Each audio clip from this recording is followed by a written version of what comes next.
Μετά το πολύ όμορφο βίντεο που ετοίμασε ο Ολυμπιακός πριν από την παρουσίαση της ομάδας, είναι η ώρα για τους Πειραιώτες που φιλοδοξούν να βρεθούν για την τέταρτη συνεχόμενη χρονιά στην τελική τετράδα της διοργάνωσης, πιστεύοντας και ελπίζοντας ότι αυτή τη φορά θα σταθούν και πιο ικανοί και πιο τυχεροί, ώστε να φτάσουν σε μια χρονιά ορόσημο, αφού συμπληρώνονται 100 χρόνια από την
την αποθέωση στον Γιώργο Μπαρτζόκ. Λέζος, εδώ βλέπετε την κίνησή του.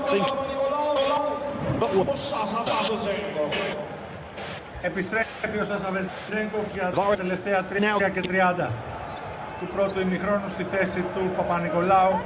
26-34 ο Ολυμπιακός και με Πίτερς και με Βεζένκοφ, προσπαθώντας να βρει έναν τρόπο να ξεκλειδώσει ο Ολυμπιακός πλέον. Έχει φέρει το παιχνίδι σε ισορροπία.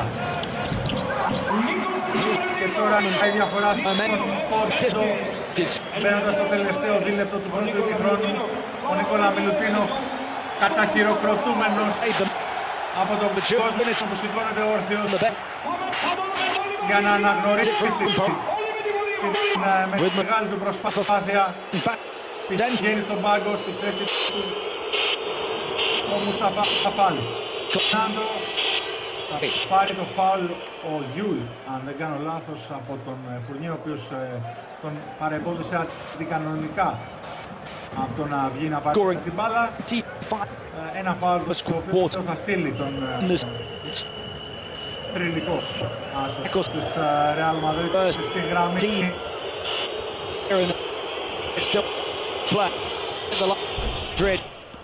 33-35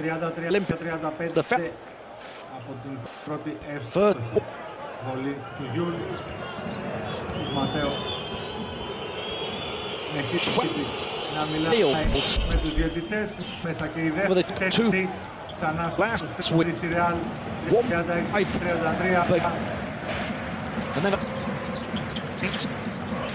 και ο Λί, ο οποίος έχει θετική παρουσία για την ώρα, για αυτό και διατηρείται στο παιχνίδι. Βεζένκοφ με τον Γιούλ, τον πιέζει, δεν τον αφήνει να σουτάρει. Ο Πίτερς, Λί παίρνει ένα screen, 3 δευτερόλεπτα, Λί θα σηκωθεί ξανά, ο Φάλ είναι εκεί, ναι, όπτιδες για τον Ολυμπιακό, Φουρνιέ από τη γωνία, κάποια στιγμή θα έβρισκε και ο Γάλλος τον δρόμο προς το καλάθι, πανηγυρίζει ο Παπα-Νικολάου, ισοφαρίζει ο Ολυμπιακός το παιχνίδι στα ίσα. Γιούλ μέσα σε έντονες αποδοκιμασίες. Σταματάει, βρίσκει πολύ όμορφα τον Φερνάντο, όμως η πάσα του είναι απρόσεκτη. Ο Βεζέγκοφ σπάει σε πανηγυρισμούς για αυτή τη νέα καλή άμυνα του Ολυμπιακού. Βλέπουμε σε επανάληψη εδώ την εκτέλεση του Εβάν Φουρνιέ, ο οποίος χρειαζόταν αυτό το σουτ και βγάζοντας τη γλώσσα δείχνει ότι το χάρη αρκετά εκεί με τον κόσμο.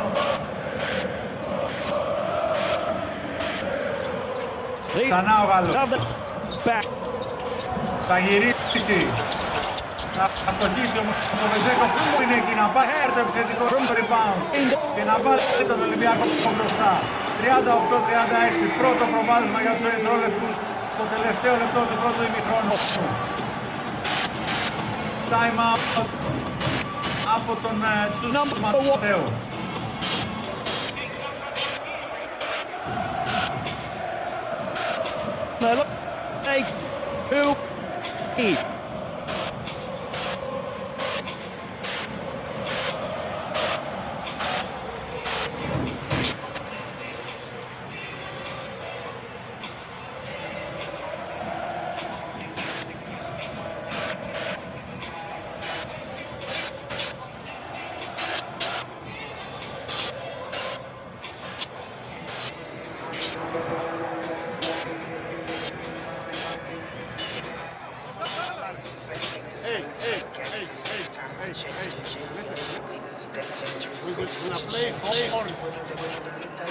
I want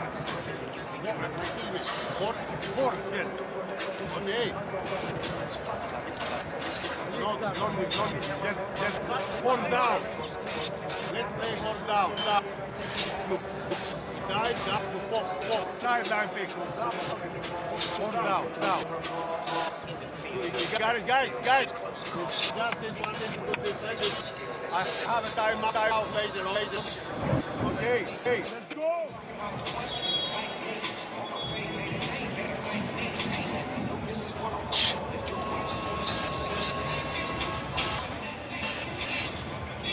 From four. The spot. Zeng. Clip.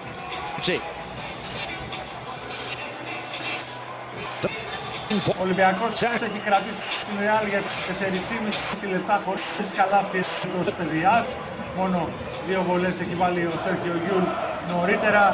Μόλις τους 11 πόντους της κάνει αυτό που του έκανε εκείνη στο πρώτο δεκάλεπτο, ακόμα πιο εμφατικά στο 23-11 το επιμέρους σκορ έχει περάσει μπροστά.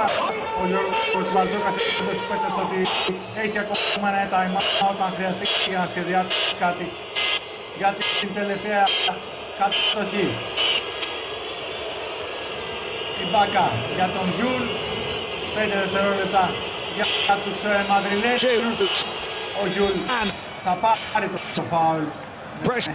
Αρκετή εξυπνάδα, πήγε στην επαφή με τον Φαλ.